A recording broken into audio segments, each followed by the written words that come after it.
Gostaria de discutir um pouco com vocês a respeito da influência da religião na sociedade. No Brasil, a influência da religião ainda é muito forte.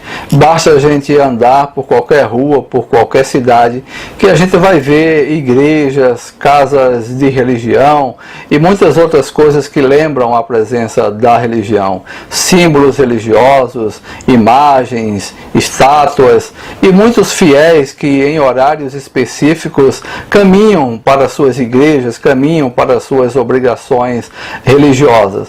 Isso por si só já demonstra o peso da religião na sociedade. Não é por causa que existem muitas igrejas, símbolos e pessoas frequentando cultos que significa que a religião é forte na sociedade. É possível que a gente encontre uma sociedade ou uma cidade onde há a presença de muitos símbolos religiosos e de pessoas religiosas, mas isso não significa que a influência da religião seja forte. É possível que esses símbolos tenham virado apenas peças de museu, por exemplo. Portanto, a influência da religião na sociedade não se dá apenas por esses itens que eu falei. Eu creio que a presença da religião de forma efetiva e a sua influência na sociedade, ela está muito mais ligada com a sua capacidade de mobilizar pessoas, de influenciar socialmente, de influenciar politicamente. Então, quando um grupo religioso, quando a religião tem essa capacidade de mobilização, podemos falar então da influência da religião na sociedade. Assim, uma coisa é a gente ter a presença da religião, é a visibilidade da religião na sociedade. Outra coisa é a gente perceber a influência efetiva da religião na sociedade. E essa influência, como eu falei, se dá pela capacidade que a religião tem de mobilizar, influenciar pessoas e influenciar politicamente a sociedade e as decisões que a sociedade toma. No Brasil, como eu falei, há uma hegemonia religiosa que está mais concentrada no cristianismo. Os números do IBGE são bem claros em relação a isso. O Estado brasileiro, na verdade, nunca se desvencilhou da religião ou não quis se desvencilhar da religião, porque o Estado também usa a religião quando ela lhe é conveniente. A presença da religião se tornou tão forte na nossa sociedade que os grupos religiosos não se contentam mais apenas em ficar na sua área privada, nos seus templos fazendo cultos.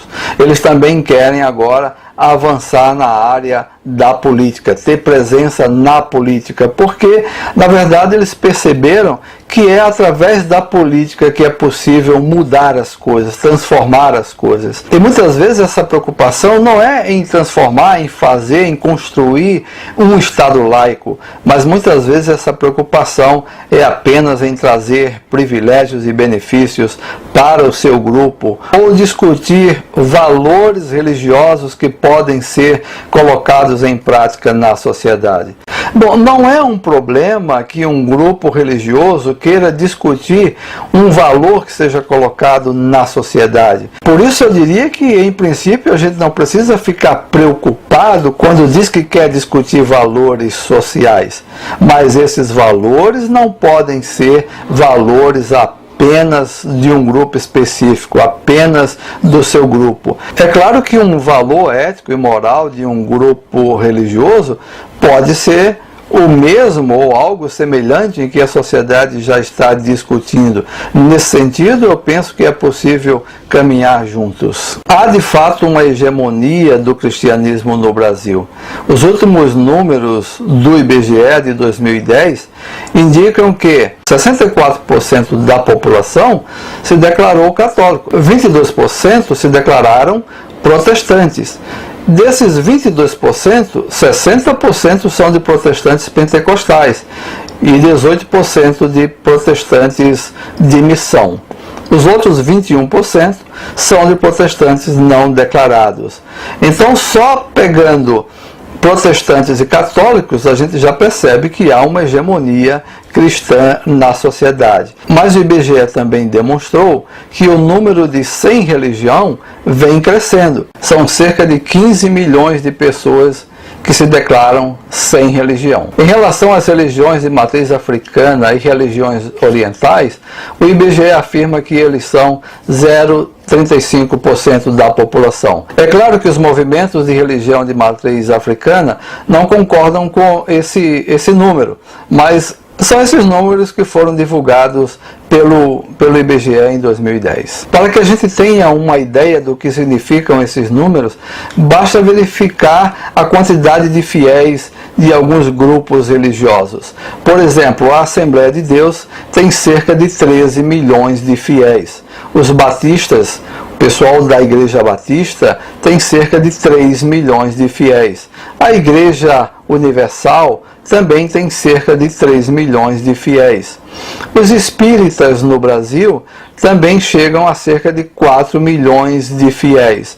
Eu estou divulgando esses números, estou falando desses números, para que a gente tenha uma ideia de como a religião ainda tem muita influência na nossa sociedade. Assim, não é à toa que na época das eleições os grupos religiosos sejam procurados pelos partidos políticos, porque eles sabem que os grupos religiosos têm muita força, têm muito poder, têm capacidade de influenciar a sociedade, capacidade de influenciar os seus fiéis, e assim eles demonstram a sua força política também. É claro que esses grupos que são procurados pelos partidos, em geral são grupos também conservadores, e eles têm uma pauta bem específica. Em geral são grupos que são contra a discussão em relação ao aborto, em relação à homossexualidade, em relação à discussão de gênero, e eles são bem categóricos em relação a isso. E muitas vezes até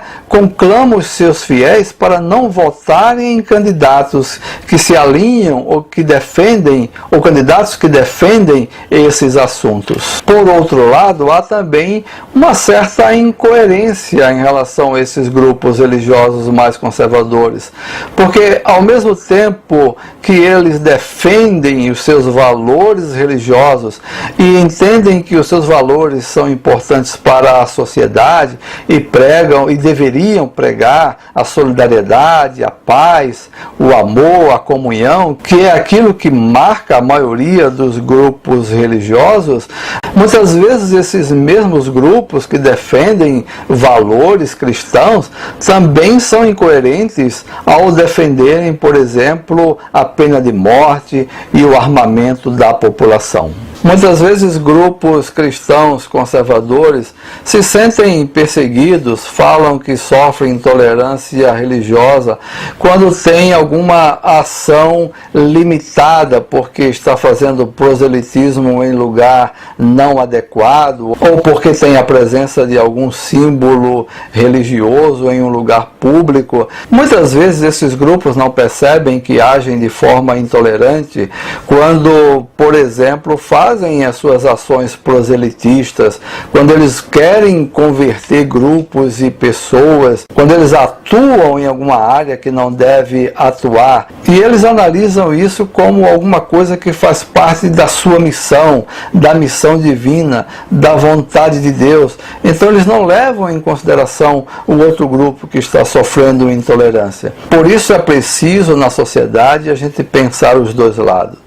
Quando a gente sofre intolerância e quando que a gente também pratica intolerância contra outros grupos. Essas são algumas questões que eu trouxe para a gente discutir, debater, refletir.